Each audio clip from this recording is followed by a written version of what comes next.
It's a common story. You take your partner out for a date and you go dining out and you simply have the best of times. You both know where this evening is ending and the sexual tension rises through the evening. You finally make it back home and there the foreplay starts, but unfortunately it all ends there. A premature ending to a much anticipated evening. Welcome back to How to Medicate and welcome to this new video on premature ejaculation. In this video we will cover all the ins and outs, I will give you some tips and tricks and we will discuss a treatment plan.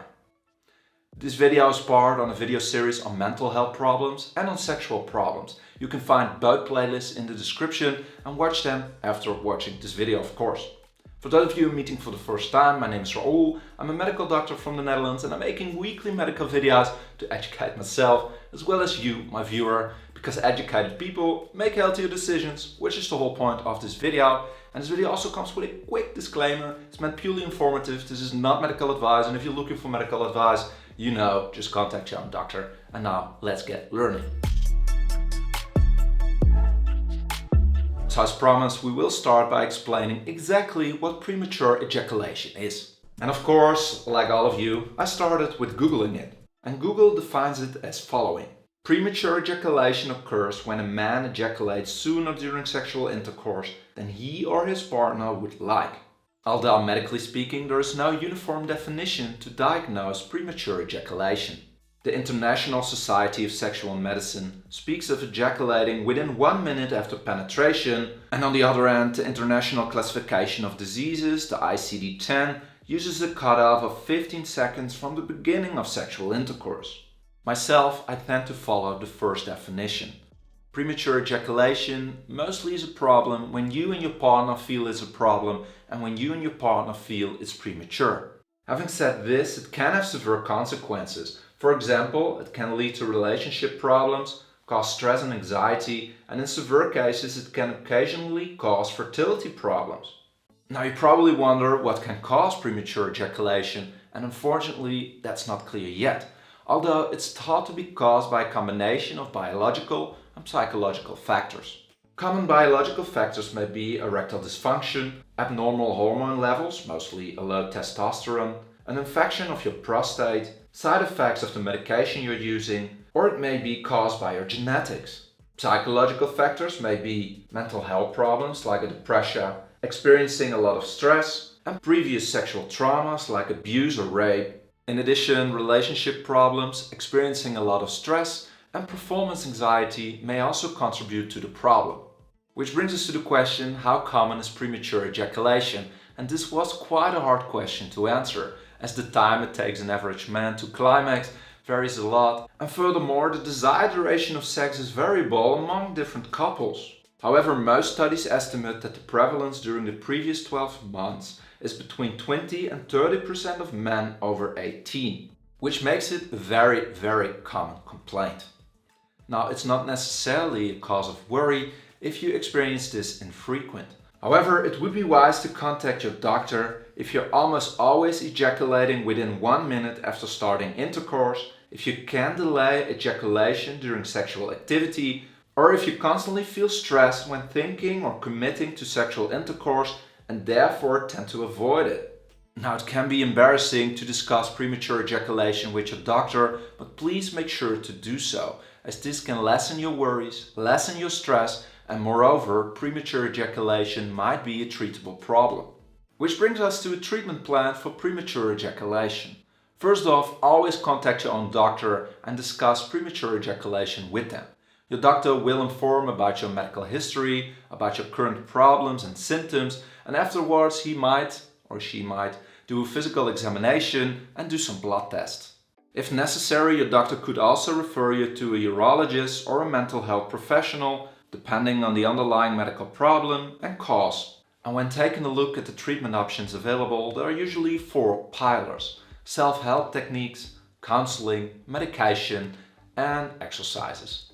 And we will start off with some self-help techniques, some tips and tricks to help you in the bedroom. First off, try to masturbate 1 to 2 hours before having actual intercourse. Try to use a thick condom to decrease sensation. Try to take breaks during sex to delay your climaxing. And try to take deep breaths if you feel yourself climax. This can trigger an automatic reflex which can briefly inhibit or delay ejaculation. You could also try the stop and squeeze method. When you're almost climaxing, stop having intercourse and squeeze the end of your penis. This is where the head joins the shaft. Squeeze it for several seconds until you no longer need to climax. You could then repeat this process as often as you want during the intercourse. This technique may also help you to learn how to delay ejaculation without help. Now, as mentioned, depending on the underlying problem of premature ejaculation, it could be helpful to start counseling, as often talking about the problem may lead to the first steps of actually improving it. For couples who are in a long-term relationship, couple therapy might help. This therapy aims to explore the issues that may be affecting your relationship and your sex life, with the goal to resolve them. Next up, counseling could also be followed individually in the form of sex therapy. Then you will be talking with a mental health professional about your experiences and your relationships. This may help to reduce stress, decrease performance anxiety, and improve your coping. In this therapy, you may be shown some techniques that may unlearn certain habits you have that may cause the premature ejaculation. In addition, counseling is often combined with drug therapy. Most oftenly, doctors prescribe selective serotonin reuptake inhibitors. This is a group of antidepressant drugs, but one of the side effects is delaying ejaculation.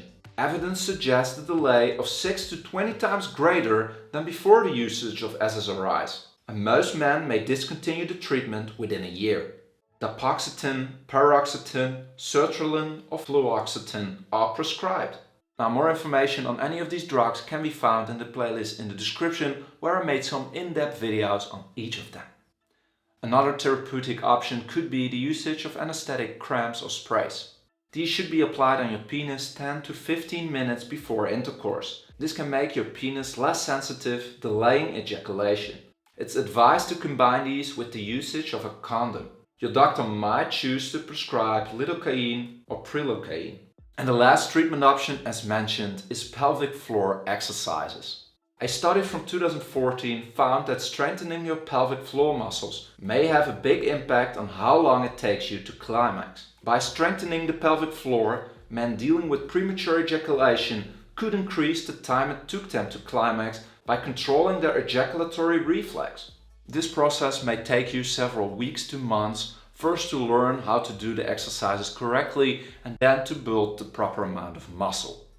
I'm not discussing how to do these exercises in detail in this video. However, for those of you interested, discuss this treatment option with your doctor or find a physiotherapist specialized in pelvic floor exercises. Now, I hope you know now what premature ejaculation is. I hope you found my tips and tricks useful, and I hope I gave you a good overview of your treatment plan, which you can discuss with your own doctor. Now, if you have any questions, let me know in the comment section. And for those of you that want to keep on learning, check out the mentioned playlist in the description, because educated people make healthier decisions, which is the whole point of this video. All that rests me now is thank you all for watching. If you did enjoy it, please leave a like. That will help out the channel tremendously, and consider subscribing. I'm trying to reach 100,000 subscribers before the end of the year, and you can help me reach that goal, which would mean the world to me. I also want to give great thanks to my Patreon supporters. Thank you, Sebastian, who's an Investor T supporter. Again, thank you all for watching. And for those of you that can't get enough, check out my Instagram @howtomedicate. I will see you next week with a new video. Bye bye.